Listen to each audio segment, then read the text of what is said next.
In the news, new wage begins April. Federal government votes 24 trillion for salaries. Army foils armed men attack on Kogi residence. Iran blames Israel for renewed fighting with Hamas. In sports, Super Falcons thrash Cape Verde 5-0, inch closer to Morocco 2024. This is the MLC TV Global News reaching you live from the city of Lokoja, the conflict state of Nigeria. I am Jennifer Odimayo. Thanks for joining us. The federal government has announced a new minimum wage regime would come into effect on April 1st, 2024. The Minister of Information and National Orientation, Idris Mohammed, disclosed this in Abuja. He said the current 30,000 naira minimum wage would expire at the end of March 2024. Mohammed said an analysis of the 2024 to 2026 fiscal framework budget by our correspondents indicates that the federal government would spend 24.66 trillion on salaries in 2024, 2025 and 2026. But the organized labor insisted that the 35,000 naira wage award was a temporal measure, adding that the minimum wage should be reviewed in 2024. However, labor unions confirmed that they had started a negotiation process with the federal government, adding that based on the country's labor law, the minimum wage should be reviewed every 5 years. The Chairman Senate Committee on Local Content, Senator Natasha has commended the pact between Niger Delta Development Commission, NDDC, and Nigeria NLNG Limited, NLNG, to develop the local content capacity. Both NDDC and NLNG recently signed a memorandum of understanding to leverage shared aspiration and collaborate on diverse fronts in the delivery of sustainable development projects in the region.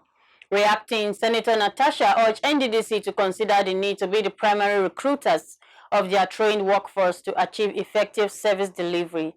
The lawmaker, who is also the senator representing Kogi Central Senatorial District, tasked the NDDC on the need to not only build capacity and equip their workforce, but also engage them efficiently. The Lagos State government, through the Lagos State Task Force, has condemned in its entirety the way and manner in which some residents in some parts of the state close inner roads, streets to hold social events, thereby inconveniencing other road users and constituting nuisance to the society. The condemnation was made by the chairman of the agency, CSP Shola Jejeloye, who described the act as selfish and inconsiderate of residents who deliberately take actions that cause discomfort to other law-abiding individuals in the state. He stated that places like Lagos Island, Oworonshoki, and Agege are major areas where such illegal activities are predominant, warning that the Lagos State Task Force intend to initiate an action plan that would put such inconvenience in check. The chairman appealed to Lagosians who are in the habit of blocking streets and roads, all in the name of carrying out some forms of celebration, to desist or face the wrath of the law. He implored residents across the state to use either private or government-owned facilities in their vicinity to hold social events. And on politics, armed men stormed the residence of the INEC resident Electoral Commissioner in Kogi State, Dr. Gabriel Longpet, in Lokoja. The wreck, whose residence is located near the Kogi State Government House at GRA Lokoja, escaped the plot as he was not in the premises when the gunmen arrived and tried to force their way into the apartment. Sources told journalists that soldiers deployed to guard his residence were said to have repelled the armed men, but they succeeded in setting one vehicle ablaze right in front of the wreck's residence. The reason for the attack could not be immediately ascertained, but a source close to the wreck's office said it might not be unconnected with access to inspect critical materials relating to the conduct of the November 11, 2023 election in the state. A coalition of youth groups in Kogi State has stormed major streets in Lokoja, the state capital, to protest what they call anti-democratic activities of Social Democratic Party and its governorship candidate in the November 11 governorship election, Muritala Yakubu Ajaka. The protesting youth, who were drawn from major political parties, including the People's Democratic Party, condemned the SDP and Ajaka for their attempt to disrupt the peace of the state by hiring thugs to harass and intimidate officials in the Lokoja State Office of the Independent National Electoral Commission, INEC. The protesters, numbering hundreds, also condemned the SDP and Ajaka for their various attempts to blackmail the state police command and the Commissioner of Police, Bertrand Onwoha. Women in Kogi State have staged a peaceful protest in Lokoja, the state capital, to call for peace across the 3 senatorial districts of the state. The peaceful protest was to call on political parties to seek redress through the right channel rather than resulting in disruption of peace being enjoyed in the state before, during, and after the off-cycle election. In an interview with the Senior Special Assistant to the State Governor on Market Women Development, SENATESenator said they deemed it necessary to embark on the peaceful protest to call for oneness among Kogites, stressing that peace was important for the overall development of the state. Our reporter Joshua Adinoy has the details.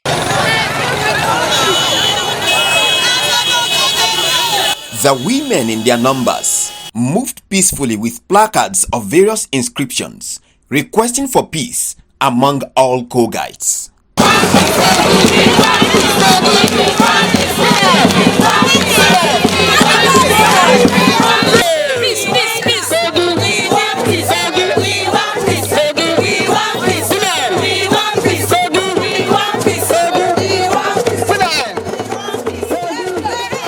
In an interview with Aminat Momojimo, Jennifer Mohammed, Sarah Etopa Ogido, among others, said peace was needed for the state to witness even development. The election of Kogi State was done peacefully, no riots, no violence. But at the end of the day, we see some people coming out, protest here and there. The protest is disturbing Kogites. If you can see now, INEC office, the road was blocked. Our market women there, they cannot business. We need peace in Kogi State, we need peace in Kogi West, we need peace in Kogi Central, and we need peace in Kogi East. Do futodukashi peaceful process. Atene peace atene ojane Kogi, atene aron, atene ujan. Igalao, Egbirao, Yorubao, Okedanshe. So peace atene. As we women, we love peace. We are here because we want peace. He said maintain peace with all men. We are not saying nobody should fight for their right, but it should be in a legal way. You understand? It should not cause chaos. Kogi State. Agobeka election aname enwore amen enyem kata ozo edwenwechi wa manna ozeneze we do si here oze ho keni we si here ayoroza namen asakwe nkata bawuni Kogi State aika peace ese mo korana me enwore nǹkan tó mú gbogbo àwọn obìnrin jáde nǹkan tó ṣẹlẹ̀ ni pé I need peace I need rọrùn torí adúpẹ́ lọ́wọ́ náà ṣe election free and fair kò sí wàhálà. No sharing of blood, so we thank God. So we are here for peace, to maintain peace, because the election was done successfully. It's free and fair election. Similarly, Hadiza Ibrahim, Aishetu Yahaya, Shefiat Yakubu, among others who took part in the peaceful protest, advised other political parties to embrace peace and seek redress using the right channels. Kogi women need peace. You know, the election went very well. Free and fair and credible. In fact, in the history of Kogi State, we've never had an election like this. Senaka zamalafia yukoncha kalini ni Nigeria kere Kogi mi fikere eyunjeji zamalafia yukoncha kalini eyumode tukumi bapu ometi ni imalina eyunjeje de direct mekebo ekborogan. Peace in the entire Kogi. We are pleading to Okuns, pleading to Ebiras and the Igalas that we should unite together and make Kogi State proud. For peace to reign. Election was a free and a fair election. So the peace to reign among all of us. So there was peaceful election all over the places. The election was peaceful and successful. So far, so good. Kogi State have been living in peace. We women in Kogi State, we are soliciting for peace. We want to be in peace. We want to be going to our market. Whatever we want to do it at peace. You are going to do me. I feel like fear. The election, I don't know where to go. It's your boy. You can go to Pabiaza. Yeah, just successfully. So you get like money. Me, I go. You walk go. I do. Gucci bede. You go. I feel like fear. Ochamela mocha no chawer government of manamacha o yuka go kwakaro se kushika mekemia. Eki kamia kemia Elemelo chulu chano no you kuna do chama chano zulu chano nyemi nemia. Ibo gani la mo fitna no me la mo chama no sikima ni egbulomi. Sime la mo chulu chano na egbulomi me no you reza egbulomi me no kokonyo. Abenye ne hilo kodyo yesho enworo. Ayonete ya beje ate vota. Agwa ba ikwete ka yesi enworo ka yesi nkata anabo kogi obabe ikunyala. Asanye nkata na inan. Ivotu ashoma osipala. Odo no moli kole osele.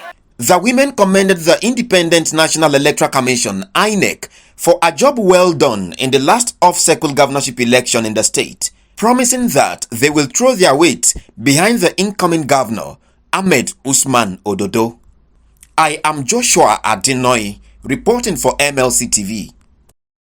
The Court of Appeal sitting in Lagos has affirmed the election of a member representing Port Harcourt Federal Constituency 1 in the House of Representatives, Munachim Umezurike. The appellate court dismissed the suit filed against the Labour Party lawmaker by the People's Democratic Party (PDP) and its candidate in the February 25, 2023 general elections. The Lower Election Petitions Tribunal had earlier dismissed the suit filed by Ndubisi Felix Anokuru and the APC on October 24, 2023 in file number CAABJEPRVHR53-2023. And that of Chima NS Bombs and the PDP in suit number CAABJEPRVHR53-2023. In a final judgment delivered by Justice Yagata Nimpa of the Court of Appeal sitting in Lagos, the court dismissed all cases against Honorable Munachim Umezurike and thereafter affirmed his election into the House of Representatives as authentic and valid. We'll go on a short break now. We'll be back shortly.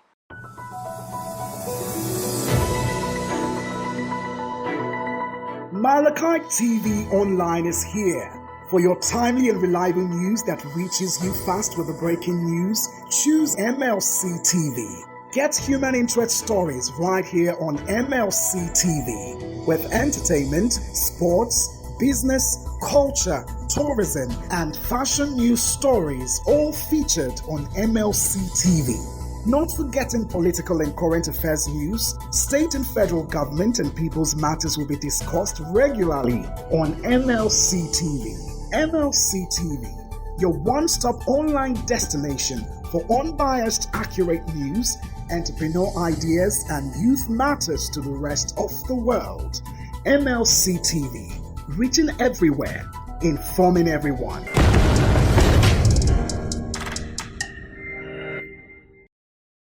Welcome back. And on crime, the Economic Financial Crimes Commission (EFCC) has arrested a Nigerian music executive, Mr. Efe Ogbeni, for alleged $250,000 fraud committed in the United States of America. Ogbeni was arrested in Lagos State on Tuesday by EFCC operatives after he was traced to a hotel in the posh Ikoyi area. It was reported in July 2022 that Ogbeni was dragged before a United States District Court of Western Tennessee by Prime Reality Ventures LLC, a venture capital company in the U.S., for allegedly defrauding the company and its principal to the tune of $250,000. Prime Reality Ventures, the company, said the suspected fraudster intentionally and under false pretense presented a dummy investment opportunity in the African oil and gas industry, which turned out to be a sham. Efe Ogbeni and his co-defendants falsely presented themselves as being versed and having the requisite skill and expertise and contacts in and outside of Africa. And on the foreign scene, Iran has blamed Israel and the United States for a resumption of fighting in the Gaza Strip.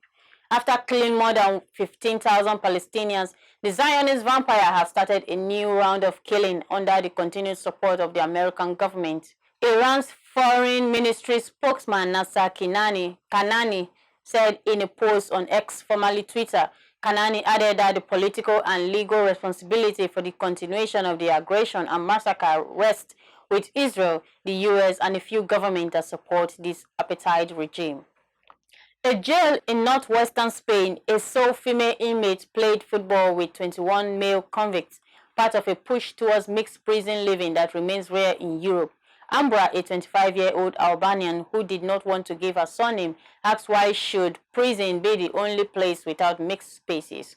However, men and women have been cohabiting since 2021 in one wing of Terciario prison near La Corona, Spain, Radan, Galicia region.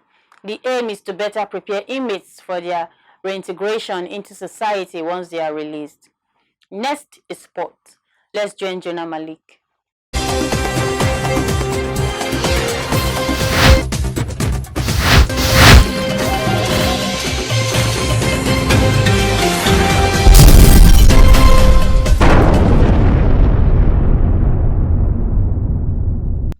Hello and glad to have you on Sports Update on MLC TV Global News. I am Jonah Malik. Thanks for joining me.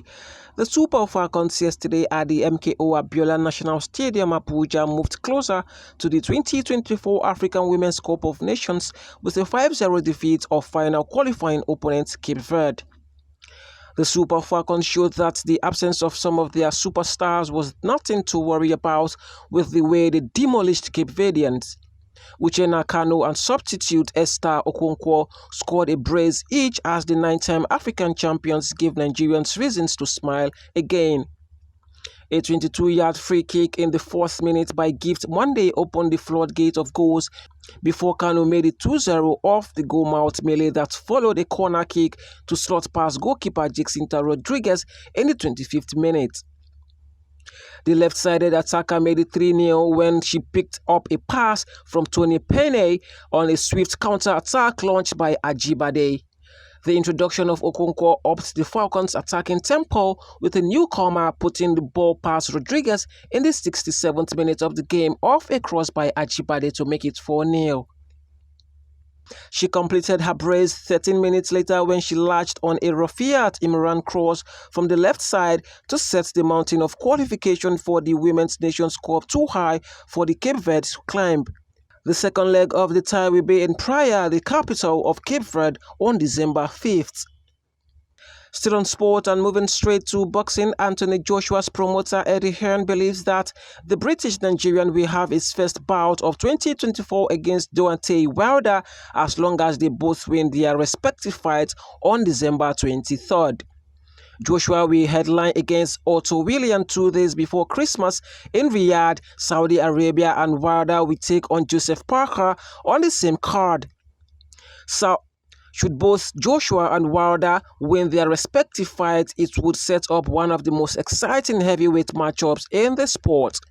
Head of Matchroom Sports, Hearn, had previously suggested that his clients could explore a potential vacant IBF title shot against top-rated Filip Kovic of Croatia. The IBF belt is currently held by unified champion Alexander Usyk, who also holds the WBO and WBA belt, and the Ukrainian will put a 3-belt on the line against WBC champion Tyson Fury on February 17th in Riyadh. And that's all on Sport Update. I am Jonah Malik reporting. Back to Akasta for more stories.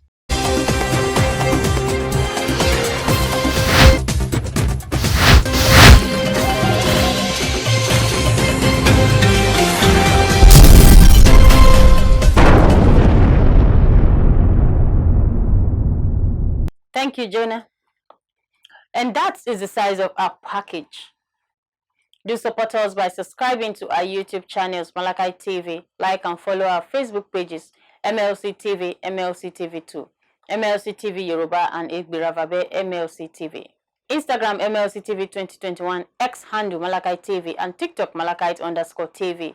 For your event coverage, appearance on any of our programs, contributions, comments, advert placements, or sponsorship, please call or send SMS to any of our numbers displayed on your screen. Join MLC TV online on weekends to watch our various programs. Saturdays, 7 p.m. Political Arena, Sunday, 6 p.m. Women's World, and Monday, 9 a.m. is The Opinion. It is MLC TV, reaching everywhere, informing everyone. Please be your brother's keeper to build a happier and better society together. I am Jennifer Odimayo. Thanks for watching and have a lovely weekend.